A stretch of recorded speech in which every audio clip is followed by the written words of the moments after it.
किस किस के जीवन में कर रहा है? सबके जीवन में कर रहा है। यही उसकी महानता है। और उसके बिना हम जीवन में एक पल पार नहीं कर सकते। बस ये आपकी जागरूकता है कि कहां आप इस बात को सीख जाएं, कहां आप समझ जाएं और कहां आप परमेश्वर के प्रति अवेयर हो जाएं। अवेयर का मतलब जागृत हो जाना। तो वो है, वो देख रहा है, वो सुन रहा है, और वो आपको देख रहा है, आपकी बातें सुन रहा है और आपकी प्रतिक्रियाओं को भी देख भी रहा है, सुन भी रहा है। बड़ा लोग दावा करते हैं कि हम बहुत विश्वास करते हैं। सबसे पहले आपको एक चीज बताते हैं, एक रहस्य खोलते हैं आपका। आत्मा का मतलब मालूम क्या होता है? भावना। और इसको अभी आप स्टडी से समझेंगे। आप अपनी भावना को वश में नहीं कर सकते। आपकी फेलियर क्या है? वो सीमा लांघ जाती भावना। भावनाएं अच्छी भी होती है, भावनाएं बुरी भी होती है, और सांसारिक भावनाएं तो बहुत बुरी होती है, बहुत बुरी होती है। वो आपको ट्रैप कर लेगी, आप उसमें फंस जाएंगे। हम लोगों ने भी पिछले हफ्ते किस चीज पर ज्यादा मनन किया? विश्राम।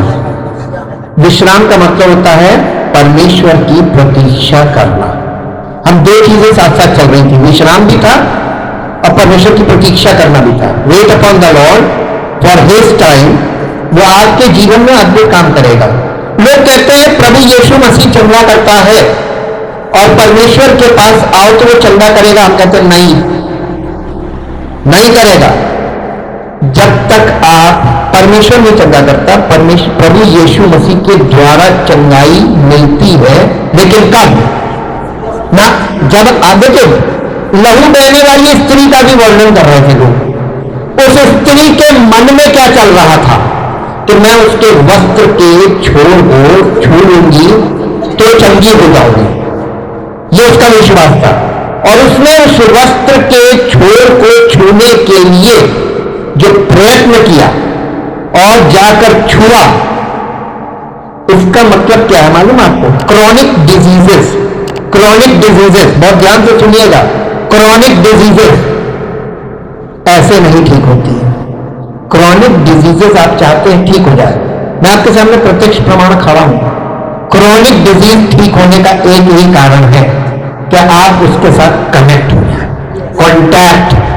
और ये कॉन्टैक्ट ही है जो आपको चंगा रखेगा। कॉन्टैक्ट से भागोगे फिर वैसे। हालेलुया। अब आपको पता चला, यीशु मसीह चंगा नहीं करेगा, आप उसके साथ कनेक्ट हो जाओगे तो चंगाई अपने आप हो जाएगी। चंगाई कोई प्रदर्शन नहीं है, ये चंगाई वास्तविकता है। और ये मसीह में एक ऐसी वास्तविकता है जो आज के युग में लोग शायद विश्वास ना करें, लेकिन जिसके जीवन में ये, जो उसके संपर्क में गया, वो वास्तव में पूरी तरीके से, क्रॉनिक डिजीज की बात करें जिनका इलाज नहीं है, वो चंगा करेगा।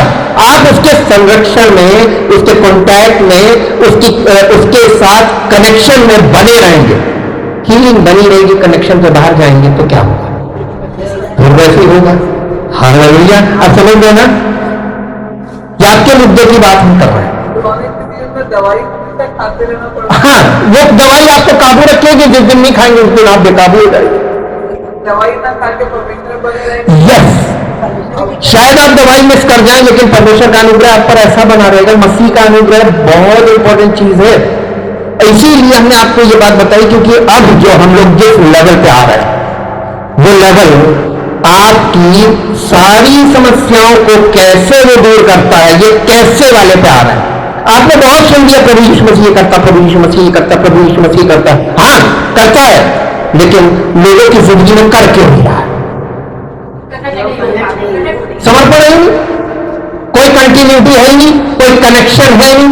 हमने आपको एक सिंपल फॉर्मूला दिया कि अगर कनेक्शन सही होगा, लाइट जलनी चाहिए, प्रमाण है।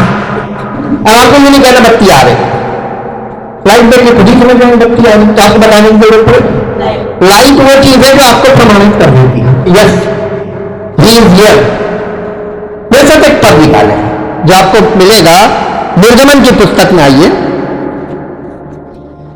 निर्गमन की पुस्तक और उसका 24 अध्याय का 15 पद पढ़िए। निर्गमन की पुस्तक। तब मूसा पर्वत पर चढ़ गया और बादल ने पर्वत को छा लिया। हाँ, तब यहोवा के तेज ने सीनै पर्वत पर निवास किया और वो बादल किस पर? नहीं, सीनै पर्वत पर। और मूसा कहां था? मूसा के ऊपर वो बादल 6 दिन तक। अब संख्या में ध्यान दीजिएगा, कितने दिन तक? 6 दिन तक कोई प्रतिक्रिया नहीं हुई। मूसा परमेश्वर की उपस्थिति में बैठा रहा कितने दिन तक? 6 दिन तक। परमेश्वर ने कुछ नहीं किया। फिर आगे पढ़िए। और 7वें दिन उसने मूसा को बादल के बीच में से पुकारा और इस्राएलियों की दृष्टि में यहोवा का तेज पर्वत की चोटी पर प्रचंड आग सा दिखाई पड़ता था। बस परमेश्वर 6 दिन तक मूसा को यह सिखा रहा था कि परमेश्वर के समय का विश्राम दिवस की इंपॉर्टेंस उसको बता रहा था। बैठना सीख, मेरा इंतजार करना सीख। तब जब तू सीखेगा ना तभी जाके सिखाएगा। ये सेवक के लिए भी बहुत इंपॉर्टेंट है। परमेश्वर का चुना हुआ सेवक अगर परमेश्वर के विश्राम को नहीं जानता और ना खुद विश्राम करता तो वो अपनी पूरी कांग्रीगेशन को विश्राम करने नहीं देगा। बेचैन आत्मा बन गया तो वो सबको बेचैन रखेगा, रहेगा रहेगा, ये कर पूछे। कल शास्त्रीय फरीसियों की आप रिलीजियस टीचिंग्स में गए, रिलीजन में वहां चैन की बातें नहीं होती हैं, वहां पर बोझ, ये जुआ है, बोझ। ठीक, परमेश्वर की उपस्थिति में जाते हैं और वो बोल का इंतजार करते हैं, बोझ हटा देता है, फिर आपसे बात करता है। पहले आपको स्वतंत्र करता है, फिर आपसे बात करता है। एक पद और निकालिए जो आपको मिलेगा, भजन संहिता 112 अध्याय उसका 7 पद। भजन संहिता 112 अध्याय का 7 पद। वो बुरे समाचार से कौन? हमने तो अपनी जिंदगी में नहीं देखा। कौन है जो बुरे समाचार से नहीं डरता? ना ना ना। फिर आप लोग स्पेक्युलेशन मत किया कीजिए। इतनी आपको बारीकी से कोई बता रहा है फिर भी आप लोग वही अपने स्वभाव की क्रियाएं करने लगते हैं, तुक्के लगाने लगते हैं। वहां पर बाइबल में वचन में जाके देखिए, वो बुरे समाचारों से नहीं डरता उसका हृदय, जिसका हृदय, हाँ भरोसा रखने में, आपका दिल, आपका जीवन परमेश्वर पर भरोसा रखने के लिए अगर स्थिर हो गया, बुरे समाचार से आप नहीं डरेंगे। हद से हद क्या बुरा समाचार होगा? अय्यूब की जिंदगी में जाकर देखिए बुरे समाचार आपको अगर देख रहे, एक ही दिन में सारे बच्चे मर गए, एक ही दिन में सारा सामान लूट गया, एक ही दिन में वो अर्थ से फर्श पे आ गया, इसको कहते हैं बुरे समाचार। वो नहीं डरा। कितना बड़ा एग्जाम्पल बाइबल के अंदर रखा है। क्या आपने अपने आप को मसीही कहना बहुत आसान है। मसीही कहलाना और मसीही होना दोनों में बहुत अंतर है। हमें कहलाने में विश्वास नहीं, हमें होने में विश्वास है कि हम उसका प्रत्यक्ष प्रमाण हो, कि हम लोगों को कुछ ना कहें, लोग हमें देखें और उनके जीवन में काम शुरू होता है। हालेलुया। वो बुरे समाचारों से नहीं डरता जिसका हृदय यहोवा पर भरोसा रखने में स्थिर है। इसका अगला पद भी पढ़ दीजिए। उसका हृदय संभला हुआ है, इसलिए वो नहीं डरेगा, वरन अपने द्रोहियों या दुश्मनों पर दृष्टि करके समय कोई बात नहीं, कोई बात नहीं। दुश्मन खुश होते हैं जब आपका नुकसान होता है ना, हंसते हैं, अरे हंसने दो। परमेश्वर तुम्हारा भरोसा अगर उस पर है तो वो एक झटके में ऊपर करके अपनी महिमा करेगा। हालेलुया। जब आपके साथ कोई ऐसा इंसिडेंट हो जो आपको बहुत बुरा लगे, बुरा समाचार, तब आपकी टेस्टिंग होती है कि आप विश्वासी हैं। अब आप देखिए कितने लोग ढिंडोरा पीते रहते हैं, हम प्रभु में हम विश्वासी हैं, प्रभु में हम विश्वासी हैं, प्रभु में हम विश्वासी, लेकिन हम उनकी जिंदगी को मॉनिटर करते हैं, एकदम माइन्यूटली ऑब्जर्व करते हैं, और हम इंसिडेंट्स में उनको देखते हैं, कुछ नहीं, रोने की घड़ी लगा लेते हैं, एकदम बिखर जाते हैं, फैल जाते हैं और कहते हैं हम विश्वासी हैं। रॉन्ग। विश्वासी होने का मतलब आपको मालूम है? कनेक्शन। क्या चाहते हैं कनेक्शन के बारे में बताएं? मसीही जीवन के बारे में कनेक्शन बहुत इंपॉर्टेंट है। झूठा मसीही जीवन और सच्चे मसीही जीवन का अंतर कनेक्शन है। हालेलुया। रॉन्ग नंबर तो नहीं मिला रहे, दुआएं तो सब कर रहे हैं। किससे कर रहे हैं? यीशु मसीह ने उस स्त्री से क्या कहा था मालूम? वो सामरी लोग होते हैं, सामरी लोग वो होते हैं, यहूदी लोगों में और सामरियों के बीच में जो मतभेद था, वो मतभेद आपको नहीं मालूम है। वो मतभेद केवल ये था कि सामरी लोग जो थे वो परमेश्वर की व्यवस्था को संभाले हुए थे, उस व्यवस्था को वो प्रतिक्रिया नहीं करते थे। शास्त्रीय फरीसी क्या करते थे? शास्त्रीय फरीसी लोगों को पंपिंग करते थे, उपदेश से उछालना, इधर उधर घुमाना, जैसा आजकल चल रहा है मसीही कलीसियाओं में। और जो वो सामरी लोग होते थे जो बिल्कुल न्यूट्रल रहते थे, उनके द्वारा वो उनके चक्कर में नहीं फंसते थे, उनके उपदेशों से प्रभावित नहीं होते थे, इसलिए वो उनसे बिल्कुल डिस्कनेक्ट रहते थे। ये नहीं है, ये हमारे में से नहीं है। ये उनका मेन अंतर था। यीशु मसीह को सामने बोला गया, ऐसे ही नहीं बोला गया। कनेक्शन आप समझिए क्यों बोला गया? क्योंकि यीशु मसीह व्यवस्था को पूरा करने आया था, तो यह व्यवस्था के पूरा करने के विषय में बात करता है। वो लोग उसको सोचते थे व्यवस्था तोड़ा। सामरी स्त्री से जिसने अपना रिलीजियस बैकग्राउंड बताया था यीशु मसीह को, तो यीशु मसीह ने उससे क्या कह दिया? She is very religious according to the Old Testament. उसको यीशु मसीह का तुम जिसे नहीं जानते उसकी आराधना करते हो, और हम जिसे जानते हैं। तो इसका मतलब कि पुराने में जो रिलीजन चल रहा था, जूइश रिलीजन, ये आराधना तो करते थे, प्रार्थना बहुत करते थे, लेकिन परमेश्वर को जानते नहीं थे। कनेक्शन नहीं, कनेक्शन लेस रिलीजन का मतलब है connection less prayers and rituals without any connection with God. धक्का लगने वाली बात है उन लोगों के लिए जो रिलीजन को बहुत ऊपर रखते हैं। पौलुस ने क्यों कहा कि मैं तो पक्का फरीसी था जूइश कल्चर का, और कहने लगा मैं इस रिलीजन को मसीह के सामने पूरा समझता हूं। हालेलुया। अभी आप रिलीजियस माइंड हो सकते हैं, स्पिरिचुअल होने में तो वक्त लगता है। संपर्क कनेक्शन के बिना आपको एक और पॉइंट याद दिलाते हैं कनेक्शन के विषय में। एक बार यीशु मसीह के चेले, वो एक व्यक्ति था जिसके बच्चे को मिर्गी का दौरा आता था, याद आया ना? तो वो यीशु मसीह के चेले के पास पहले ले गया, तो चेले उसको निकाल नहीं पाए। फिर वो यीशु मसीह के पास आया। यीशु मसीह ने चेलों को डांटा भी था, मैं कब तक तुम्हारे साथ रहूंगा, कब तक तुम्हारी सहूंगा, बोला था ना? किस लिए बोला था? उनको यीशु मसीह से ये चीज सीखनी थी, उन्होंने नहीं सीखी। वहां यीशु मसीह ने तुरंत ये चैप्टर खोला। ये बहुत खतरनाक चैप्टर था। यीशु मसीह ने उसको हुक्म दिया, निकल गए। फिर एकांत हो गए। चेलों ने मुद्दे का सवाल पूछा, हम उसे क्यों नहीं निकाल पाए? यीशु मसीह ने कहा, अपने विश्वास की कमी के कारण।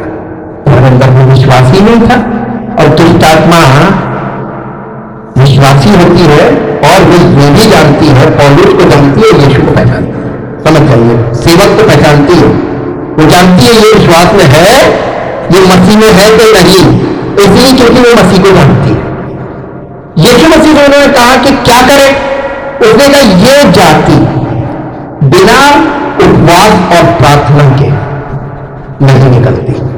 अब आप आप इसको रिचुअल्स की तरफ चले जाए। हाँ कि ना?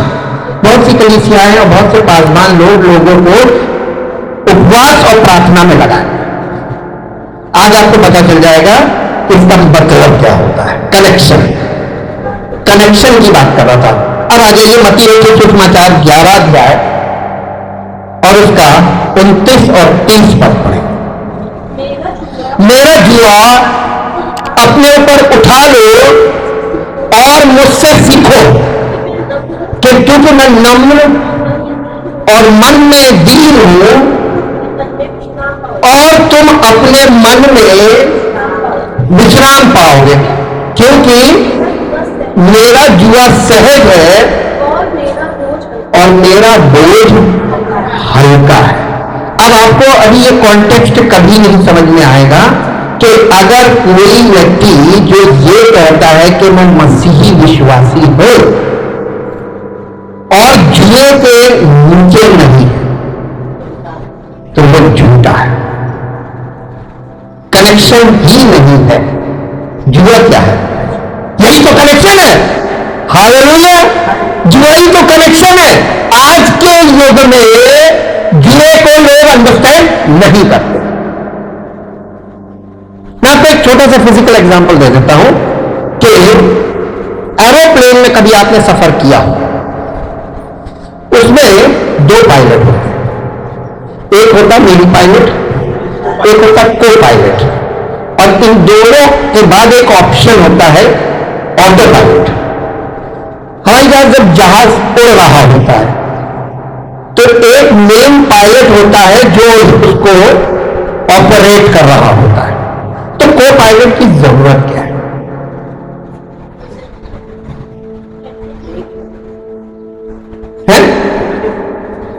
नहीं, ना ना ना ना ना, अरे सब तुक्के लगाने लगते, सब तुक्के लगा। ये वो तुक्के हैं जो आप अपनी जिंदगी में अपनी समस्या में तोड़ करता हो तोड़ लगाते हैं और इसीलिए आप डूब जाते हैं।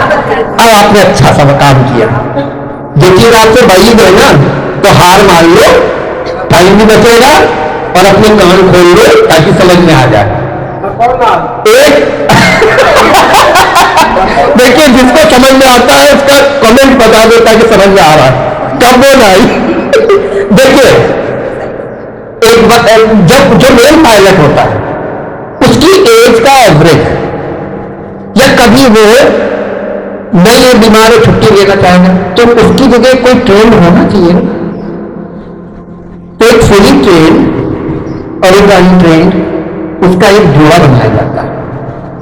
हाँ कि नहीं? जुए को समझाने के लिए आप जुआ समझ जाएंगे। जुए का मतलब होता है एक ट्रेन बैल और एक अनट्रेन बैल। ये ट्रेनिंग के लिए सीनियर बैल होता है और ये उसको सिखाता है। और इसके साथ साथ एक चीज और होती है जुए में, जो एरोप्लेन वाली होती है। जुए में क्या होता है, ये जुआ जो गर्दन पे रखा जाता है ये लोड होता है, लोड, और लोड को दोनों लेकर शेयर करते हैं। तो किसके ऊपर ज्यादा लोड जाता होगा, सीनियर वाले पे या नए वाले पे? यस, सीनियर पे जिम्मेदारी होती है। अब आप प्लेन में आइए, जो मेन पायलट होता है वही जिम्मेदार होता है। जो कोई पायलट होता है उसकी जिम्मेदारी, वो सीख रहा होता है जिम्मेदारी, क्योंकि कल को से पायलट की सीट पे आना है। आप संसार में देखिए, आजकल के बच्चे और आजकल की जनरेशन डिग्री लेकर टॉप पे पहुंचना मांगती है।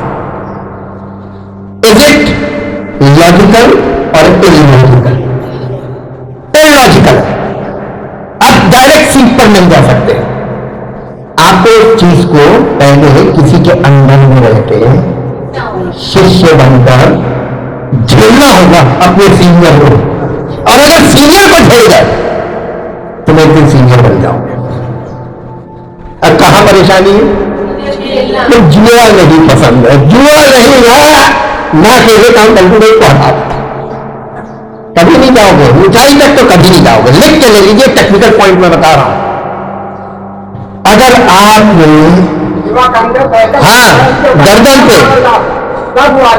गर्दन पे रखा जाता है, हाँ, और जुआ रखने के बाद पिटाई भी होती है, बिल्कुल सही बोलना। नए वाले को ज्यादा पिटाई होती, पुराने वाले को नहीं, वो तो जानता है किधर जाना है। और आप ये देखिए कि जो अनट्रेंड होता है वो किसकी मर्जी में बन गया, और जिधर बोलेगा उधर ही बोलना, और बैठ भी नहीं सकते, दूसरे के साथ बैठ नहीं सकते। हर ये एक इंस्ट्रूमेंट है। देखिए बाइबल के अंदर जो बात यीशु मसीह बोल रहा था उसका पुराने नियम में इतिहास है। यीशु मसीह के मुंह से निकली हर बात का आपको पुराने नियम में इतिहास है। आप इसको आउट ऑफ कॉन्टेक्स्ट सांसारिक बातों से क्लियर करना चाहेंगे तो ये क्लियर नहीं होगी जब तक कि आप पुराने नियम के कॉन्टेक्स्ट में नहीं जाएंगे। तब आप यीशु मसीह की उस भावना को और उस चीज को वो जो कह रहा है उसके महत्व को समझ पाएंगे। ये कनेक्शन है यीशु मसीह के साथ जो आप यीशु मसीह के साथ कनेक्ट हो गए तो कनेक्शन बन गया। अब आप किसके हिसाब से चलेंगे तो आपकी मर्जी तो भाई है ना। क्या प्रॉब्लम है आपके साथ, क्यों नहीं कनेक्ट होना चाहते? बस तो ये सोच लीजिए सरेंडर नहीं करोगे तो ये संसार में तुम जैसे सब नष्ट करो तुम भी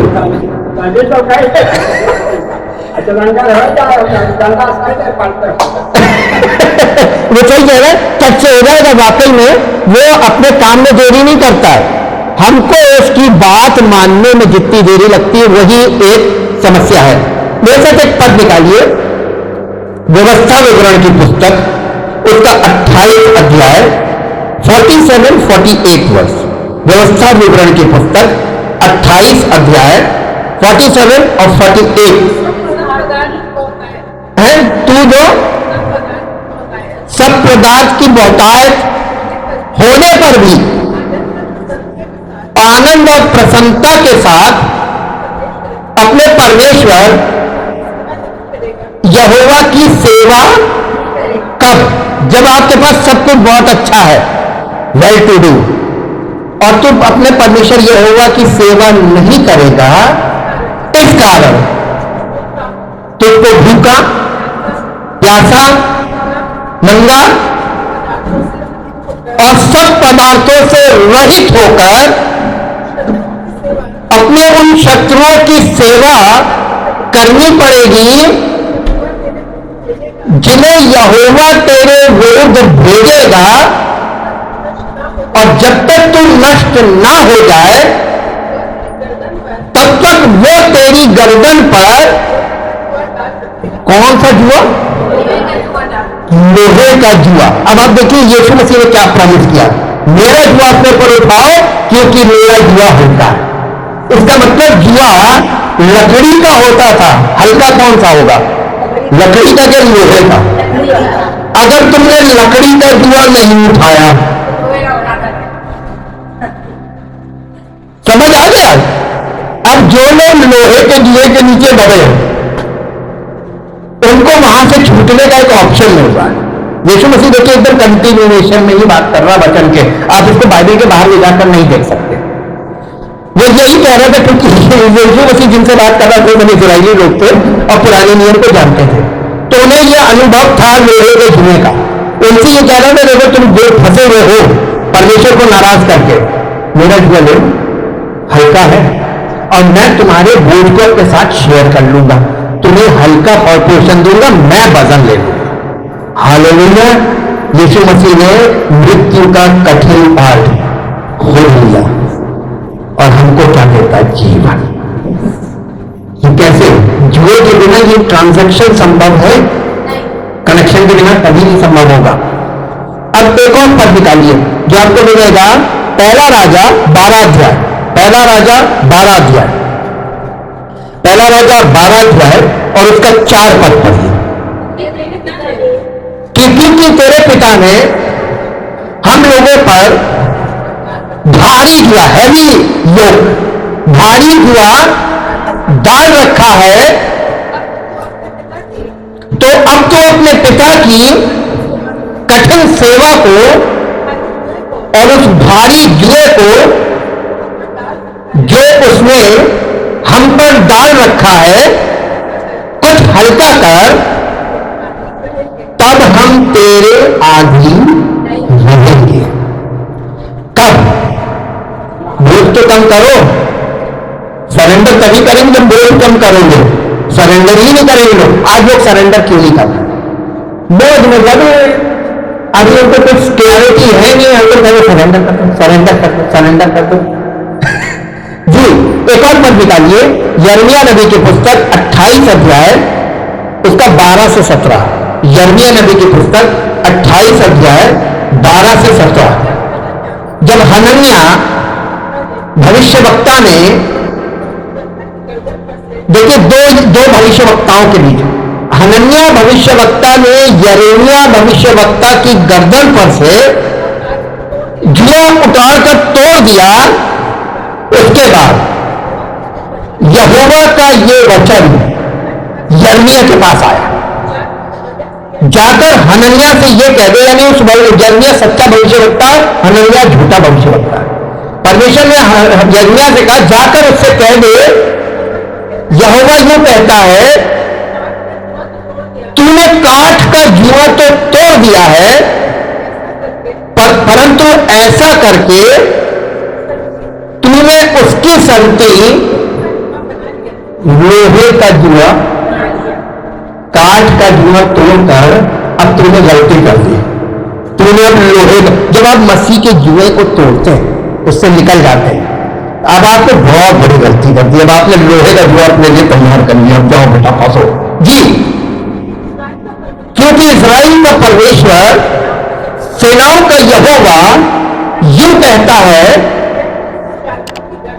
वो इन सब जातियों की गर्दन पर लोहे का जुआ रखता हूं, और फिर बाबुल के राजा नबूकदनेस्सर के अधीन रहेंगे,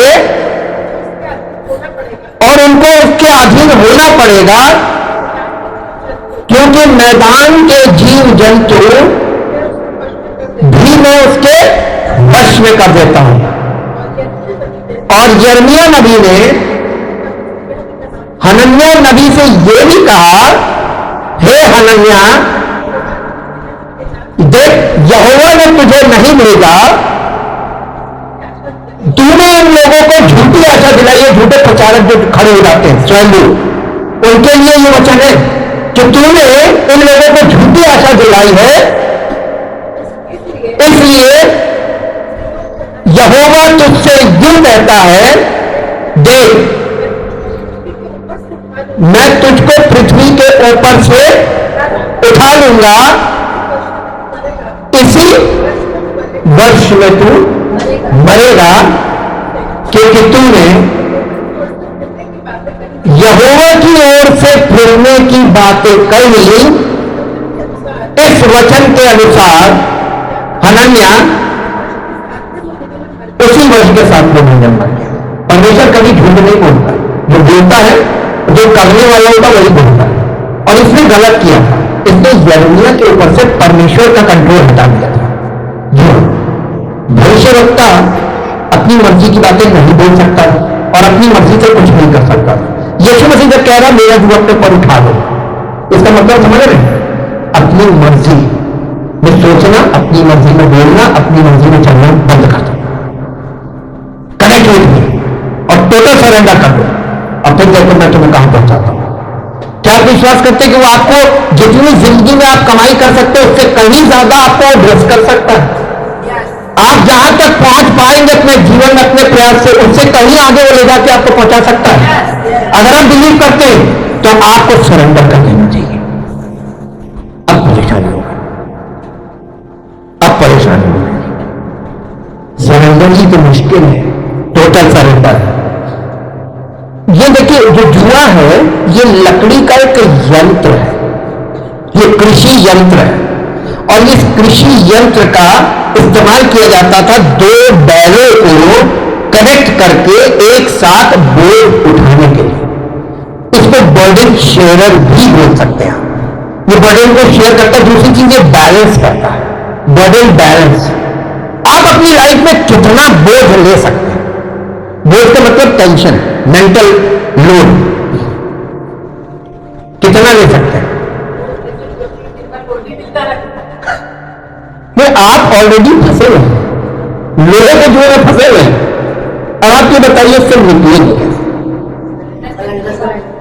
सरेंडर भी तो कोई नहीं कर रहा, नहीं तो निकाल गई झटके, उसका काम में देरी नहीं है, देरी तो हमारी तरफ से है कि हमारा सरेंडर ही देरी में हो रहा। अब देखिए बाइबल के अनुसार अगर आप देखेंगे तो लोहे का जुआ असामान्य रूप से कष्टदायक बंधन के रूप में दिखाया जाता है। लोहे का जुआ असामान्य यानी अनइक्वल योग, उनका तुम्हारा कोई मेल नहीं, फंस गया, उनके प्रभाव में फंस गया और उनका प्रभाव हमें बंधन में ले गया। आप यहां कलीसिया से जो लोग किसी के प्रभाव में निकले हैं वो ऐसे जुड़े में चले गए, अब छूटना उनके लिए भारी पड़ जाएगा। और अभी आप देखते जाइए कि तो शुरुआत है, आगे आगे देखते जाइए कंडीशन कहां जाएगी। जुआ एक ऐसा बंधन था जिसका उपयोग बैलों और अन्य जानवरों द्वारा भार ढोने के काम को आसान बनाने के लिए किया जाता था। यह टीम वर्क का प्रतीक है। जुआ शब्द का प्रयोग उत्पीड़न और गुलामी के प्रतीक के रूप में भी किया जाता था। प्राचीन संस्कृति में जुआ शब्द का प्रयोग समर्पण का वर्णन करने के लिए किया जाता था। पहला तीमुथियुस 6 अध्याय, पहला तीमुथियुस 6 अध्याय, क्योंकि आजकल के लोगों को इसके बारे में बिल्कुल नहीं मालूम है। उसका पहला दूसरा पद पढ़िए, पहला तीमुथियुस 6 अध्याय। जितने दास किसके नीचे, दास का मतलब होता है प्रभु के सेवक, जुए के नीचे है, वो अपने अपने स्वामी को बड़े आदर के योग्य जाने ताकि परमेश्वर के नाम और उपदेश की, आज परमेश्वर के नाम उपदेश दोनों की निंदा हो रही है, ऐसे लोग खड़े हो गए। लेकिन जो सच्चे दास है ना उनके लिए ये पौलुस ने अपने चेले तीमुथियुस को, जो जवान सेवक था, उसको ये बात लिखी थी ताकि उसको ये मालूम हो जाए कि तू किसका दास है, उसके तेरे जीवन से उसकी बदनामी ना होने पाए और तेरे द्वारा बोले गए वचन की बदनामी ना हो जी। और जिनके स्वामी विश्वासी हैं, ये एम्प्लॉयर्स जो क्रिश्चियन इंस्टीट्यूशंस में आपने शायद काम नहीं किया होगा और जिन्होंने किया उनको मालूम है क्या होता है। जिनके दास, जिनके स्वामी विश्वासी हैं, इन्हें वो भाई होने के कारण क्या होता है, जॉब में कोई रिश्ता नाता नहीं। आप मसीह में होंगे नहीं, इससे कोई मतलब नहीं है, जो सबके साथ होगा वो आपके साथ होगा। यहां तो पौलुस को, तीमुथियुस को पौलुस सिखा रहा है कि लोगों को ये सिखा, कलीसिया के लोगों को, कि जो लोग अपने घर में मसीही लोगों के साथ जब काम करें, सेवा का काम, तो उनके जो कर रहे हैं वो जॉब कह लीजिए, लेकिन इसका मतलब ये नहीं कि आप उसका उत्पीड़न करें, उसके साथ शोषण करें, उसको मसीही विश्वासी भाई कि ये मेरा भाई है, मसीही भाई है, इसके साथ आप ऐसे पेश आए जैसे एक भाई को भाई के साथ पेश आना चाहिए। समझ में आया? जो अब नहीं है, कहीं नहीं है। आपने गलत जरा सी किया, जैसे सबको हटाया जाता आपको एक झटके। ये शिक्षा कलीसिया में शुरू होकर ये आगे बढ़ती है, लेकिन ये शुरू ही नहीं है, अब तो आजकल है ही नहीं। दूसरा कुरिन्थियों 6 अध्याय का 14 पद पढ़िए, 2 Corinthians chapter 6 verse 14। यहां पौलुस कलीसिया से कुछ कह रहा है, अविश्वासियों के साथ असमान जुए में न जुटो, क्योंकि धार्मिकता का और अधर्म का क्या मेल जोड़, ये यानी फॉल्स अलायंस जिसको बोलते हैं, गलत गठबंधन। आप मसीही व्यक्ति हैं, आपका संबंध किसके साथ होना चाहिए? देखिए इसमें संबंध की बात आ रही, कनेक्शन, रिलेशनशिप। आपका रिलेशनशिप अगर मसीह के साथ है तो आपके संपर्क में आने वाले व्यक्ति के जीवन में मसीह की महिमा प्रकट होनी चाहिए, हाँ के ना। लेकिन यहां पौलुस ये बात क्यों बोल रहा है?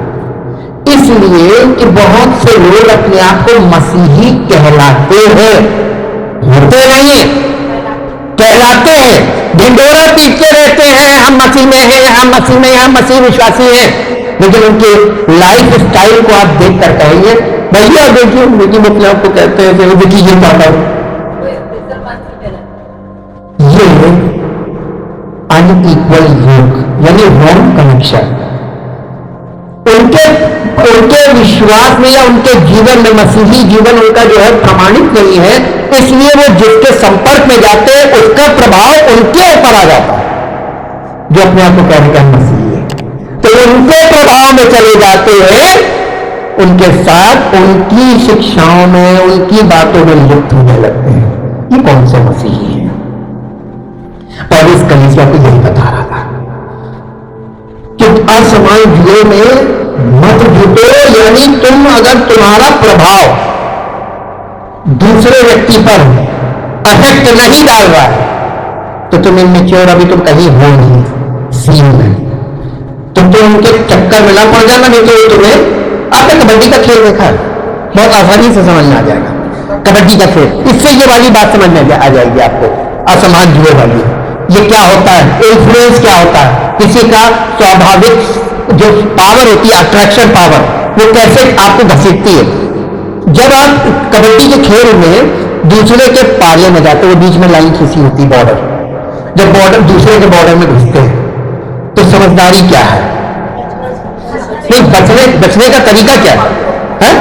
बॉर्डर के पास रहो, बहुत डरा के आ गए, अंदर मत जाना, और ज्यादा अंदर चले गए तो वो सब घसीटे फिर क्या होगा, आउट। बस यही हो रहा मसीह जीवन में। आपको यही चीज देखने में आप समझ में आ गया ना, यीशु मसीह क्यों इन चीजों का इस्तेमाल करता था। इलस्ट्रेशन से आपको वो चीज एकदम समझ में आ जाएगी शॉर्टकट में, जो आपको सारी जिंदगी पढ़ने में नहीं।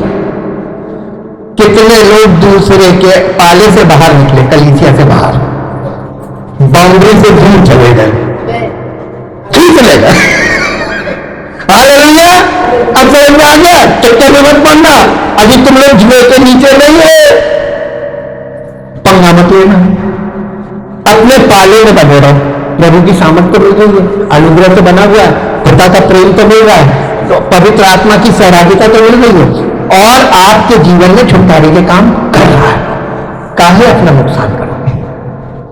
हालेलुया। अब एक और देखिए कितने जुए बाइबल में लिखे हुए हैं। एक और पद देखिए, आपको मेरे गलातियों की पत्री 5 अध्याय का पहला पद, ये भी कलीसिया को चिट्ठी लिख रहा पौलुस। मसीह ने स्वतंत्रता के लिए हमें स्वतंत्र किया है, तो सो इसी में किसमें? अब ये काहे की स्वतंत्रता है? क्वेश्चन तो ये है, क्या आपको मसीह ने स्वतंत्र कर दिया है? परमेश्वर की आज्ञा नहीं माननी है, अब तुम स्वतंत्र हो, जाओ जो मन में आए कर लो, मनमानी करो। स्वतंत्रता का मतलब क्या है? नहीं, स्वतंत्रता का मतलब, अब आपको इसके लिए भी एक चीज बतानी पड़ेगी। जब अदन की वाटिका में पतन से पहले आदम और हवा परमेश्वर की इमीडिएट प्रेजेंस में थे, क्या वो स्वतंत्र नहीं थे? स्वतंत्र थे ना, लेकिन स्वतंत्रता की एक बाउंड्री थी, इस पेड़ का फल कभी मत खाना, ये बाउंड्री थी। उन्होंने क्या किया? शैतान ने बाउंड्री खिंचवा दी, और जैसी वो बाउंड्री फांदी, परमेश्वर की उपस्थिति से बाहर। लेकिन कितना यही पौलुस बता रहा था कि मसीह ने हमें स्वतंत्र किया है पाप की गुलामी से, मसीह ने हमें स्वतंत्र किया है सांसारिक बातों से, और मसीह ने हमें स्वतंत्र किया है रिलीजियस बोझ से, दोबारा गुलाम न बनो। इस स्वतंत्रता में बने रहने के लिए आपको कलीसिया में बने रहना पड़ेगा। जुआ, कलीसिया जुआ से बने, यहां पे आप हैं तो आप मसीह में हैं, बचे हुए हैं, बाहर निकल के देखिए क्या होगा, वो तो वक्त बताएगा। आप और दुनिया और कलीसिया के सब लोग देखेंगे, परमेश्वर गवाही दिखाता है सामने, प्रत्यक्ष प्रमाण। ये देख, इसने ये बाउंड्री पार की है, कहा है जब आदम और हवा ने बाउंड्री क्रॉस की शैतान के इन्फ्लुएंस में, अदन की वाटिका से बाहर चले गए, पूरी मानव जाति पाप पतन में फंस गई, पूरी जनरेशन। और परमेश्वर अपने पुत्र के बलिदान से इसे वापस रीगेन कर रहा है कि सबको नहीं पहुंचा दे। पतन से पहले पहले की अवस्था में, इसीलिए उसने अपने पुत्र को भेजा है। जी, एक पद और निकालिए जो आपको मिलेगा यशायाह नबी की पुस्तक, उसका 58 अध्याय, चैप्टर 58। अब आपको एक बहुत बड़ा जवाब मिलेगा। चैप्टर 58 वर्स 4 to 6, 4 से 6 तक सुनो। तुम्हारे उपवास का फल यह होता है कि तुम आपस में लड़ते और झगड़ते, दुष्टता से घूंसे मारते हो। जैसा उपवास तुम आजकल रखते हो उससे तुम्हारी प्रार्थना कहानी सुनाई दे, कनेक्शन नहीं बनता। जिस तरीके का उपवास आज के युग में लोग रख रहे हैं, ये तो यहूदियों को बताया जाता, आज पूरी दुनिया इसी चपेट में है। अब ये पूरी दुनिया के लिए मैसेज है बाइबल में। जिस प्रकार का उपवास आज तुम रखते हो उससे तुम्हारी प्रार्थना ऊपर तक नहीं पहुंचती। यीशु मसीह ने क्या कहा, तुमने बताया ना आपको, ये जाति बिना उपवास और प्रार्थना के निकलती नहीं है। अब आप इसको समझिए, यीशु मसीह ने वहां क्या बोला है। हाँ, आगे पढ़िए। जिस उपवास से मैं प्रसन्न होता हूं, अर्थात जिसमें मनुष्य स्वयं को दीन करे, क्या तुम इस प्रकार करते हो? क्या सिर को झाऊ की नाई झुकाना, अपने नीचे ये जो यहूदी लोग यही करते थे, पश्चाताप और उपवास का ड्रामा करते थे। तभी तो यूहन्ना बपतिस्मा देने वाले ने जब शास्त्रीय फरीसियों को देखा, उनसे पहले का सांप जो तुम्हें किसने बता दिया, कहा जाओ पहले प्रमाण लेके आओ कि तुमने मन फिरा लिया है, मैं तुम्हें बपतिस्मा नहीं दूंगा। ये बहुत हार्ड था क्योंकि रिलीजियस लीडर्स को बोला जा रहा था। आज रिलीजियस लीडर ने वही चीज घुमाकर लोगों में डाल दी। नहीं तुम्हें बताएंगे, आप बाद में समझ आएगा हमने क्या बोला। आज ये मसीह में ये रिलीजन नहीं था, रिलीजन बनाकर यही चीज पब्लिक को लटका दी तलवार। हालेलुया जी। और राख नहीं, फिर से पढ़िए, कुछ ग्रामर गलत हो रही है। अपने नीचे टाट बिछाना और राख फैलाने के लिए, राख फैलाने ही को तुम उपवास और यहोवा को प्रसन्न करने का दिन कहते हो। जिस उपवास से मैं प्रसन्न होता हूं, क्या ये नहीं कि अन्याय से बनाए हुए गुलामों को और अंधेर सहने वालों का जुआ तोड़कर उनको छुड़ा लेना और सब जुओं को टुकड़े टुकड़े कर देना। मैं ये वाला उपवास चाहता। उपवास का मतलब आप समझ में आया? जुए का जिसके बंधन में आप हैं उससे आप छूट गए, ये है उपवास। ये यीशु मसीह ने पूरा किया। अपने जुए के घर पीछे क्यों लगा रहा? क्योंकि अगर नहीं आओगे तो दोबारा जो हमने तोड़ा था तोड़ा जाएगा। हालेलुया। कब तक हीलिंग आप मांगते रहेंगे? एक बार में चल भाई पूरी नहीं की 100% हीलिंग, परमानेंट, इटर्नल छुटकारा, eternal salvation. Salvation is always eternal. लेकिन आपकी जिंदगी में इटर्नल क्यों नहीं हो रहा है? क्योंकि आप आते जाते दुख में है। प्रभु जब लॉटरी खुल गई तो बस खुशी मना लो, घूम लो, फिर लो। अभी तो प्रभु नहीं याद आएगा, प्रभु तो तब याद आएगा फिर मुसीबत है। यही इज़राइली करते हैं, और उनके इसी चीज को हमेशा के लिए खत्म करने के लिए यीशु मसीह के द्वारा एक परमानेंट सिस्टम आ गया जो क्या नहीं छोड़ा। अब आप बताइए, एकदम आर पार का है, या तो इस पार या आपकी जिंदगी में साबित कर देगा। कभी झूठा दावा मत करना मैं मसीह में हूं, जब तक तुम्हारे जीवन को कोई प्रमाणित ना करे कि ये मैं इसके जीवन में हूं। लैंग्वेज व्यवस्था की पुस्तक 26 अध्याय का 13 पद पढ़िए। लैंग्वेज व्यवस्था की पुस्तक 26 अध्याय का 13 पद पढ़िए। जब हम लोग बीच में भी एक स्टडी में पॉइंट आया था, मैंने आपको जुए के लिए बोला था ना कि जुए वाला पार्ट अभी छोड़ दीजिए, बाद में बताऊंगा।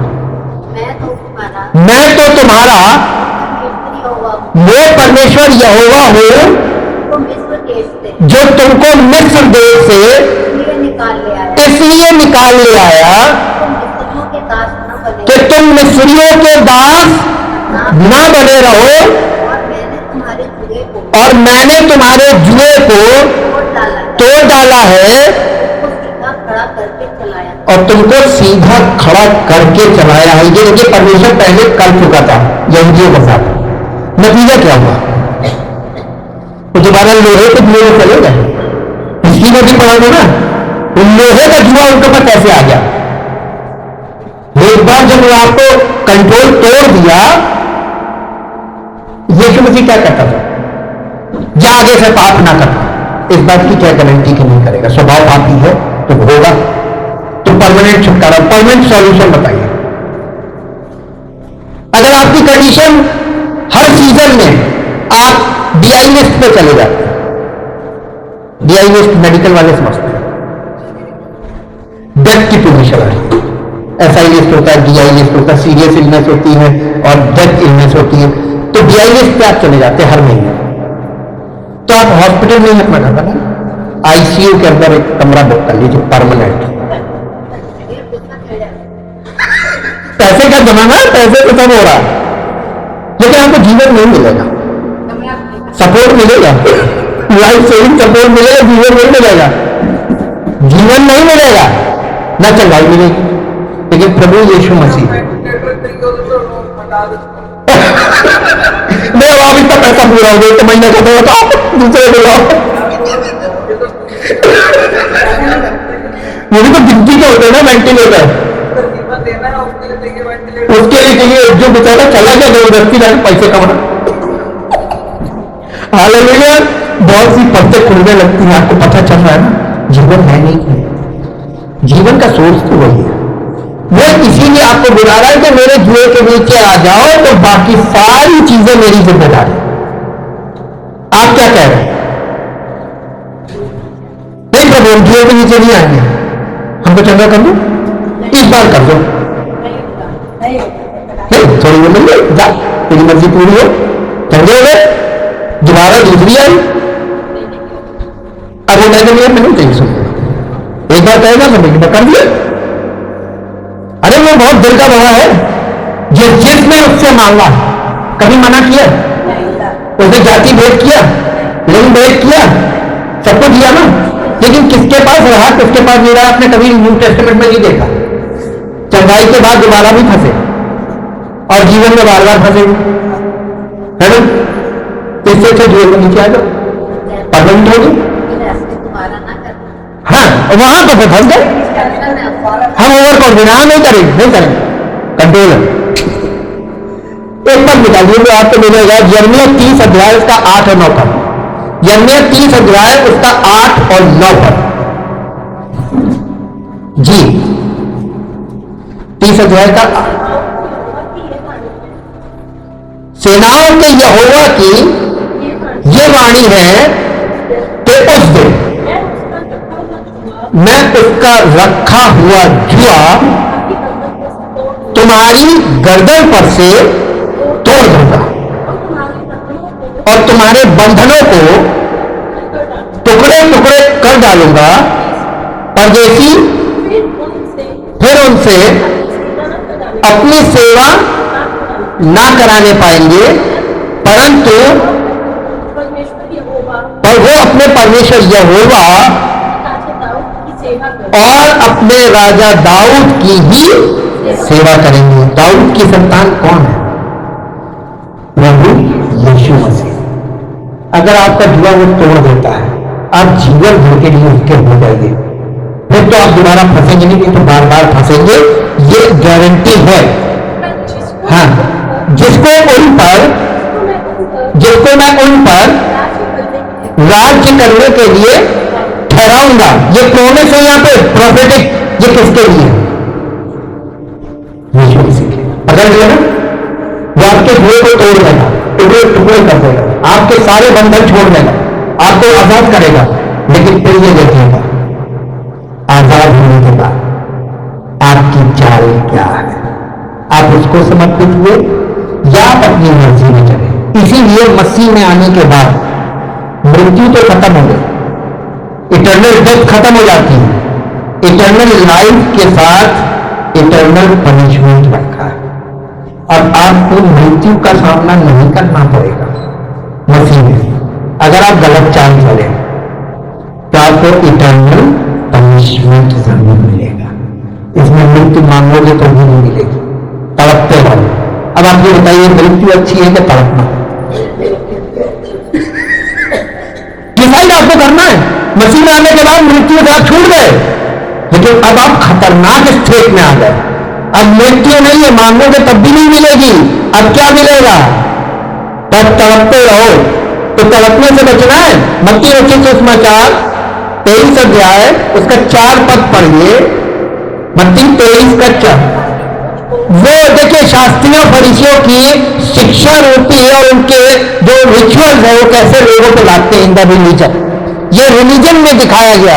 यीशु मसीह कह रहा है वो ऐसे भारी बोझ को जिनको उठाना कठिन है बांध कर उन्हें मनुष्यों के कंधे पर रखते हैं, परंतु आप उन्हें अपनी उंगली से भी सरकाना नहीं चाहते। यीशु मसीह उनके सामने खड़ा हो गया एक ऑप्शन के रूप में। आप इसमें हो, if you want to come with me, मैं तुम्हारा बोझ हल्का कर दूंगा। अब तुम्हें आज्ञा नहीं माननी है, अब तुम्हें मेरे समर्पण में रहना है।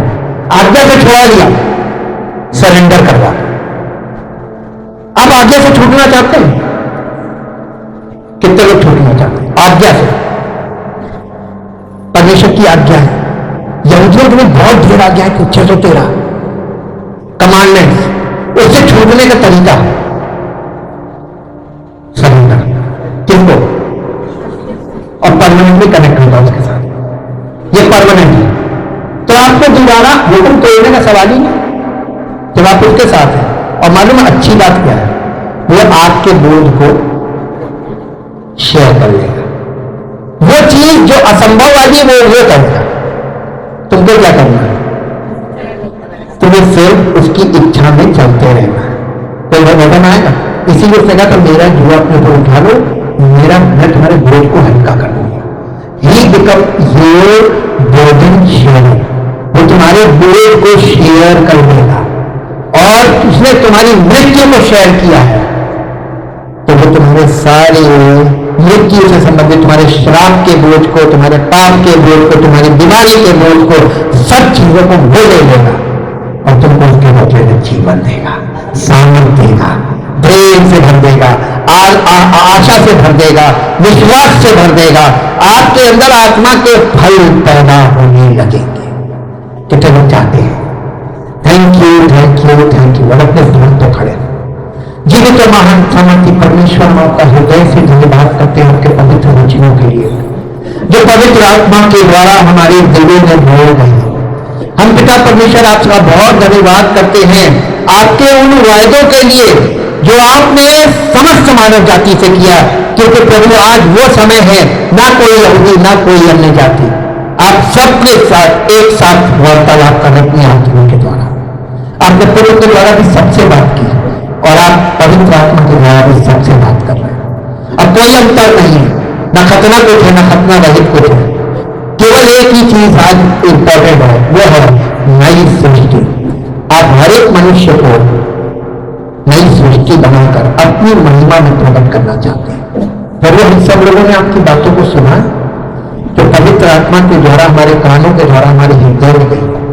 हम प्रभु आपसे निवेदन करते हैं कि ये लोगों के दिलों में ये बात घूमती रहे जब तक कि सब लोग इस बात के लिए इनका दिलवाजी ना हो कि ये अपने जीवन को परमेश्वर प्रभु यीशु मसीह के सामने समर्पण ना कर दे, अपने आप को कलीसिया में समर्पित ना कर दे और उसके जुए के नीचे ना आ जाए, ताकि हमेशा का छुटकारा हो, हमेशा की चंगाई हो और हमेशा के लिए वो मसीह की महिमा में जीवन व्यतीत करें, ताकि उनका जीवन उसकी महिमा का कारण हो। सारी महिमा आपको मिले। प्रार्थना को प्रभु यीशु मसीह के पवित्र नाम से मांगते हैं, आमीन।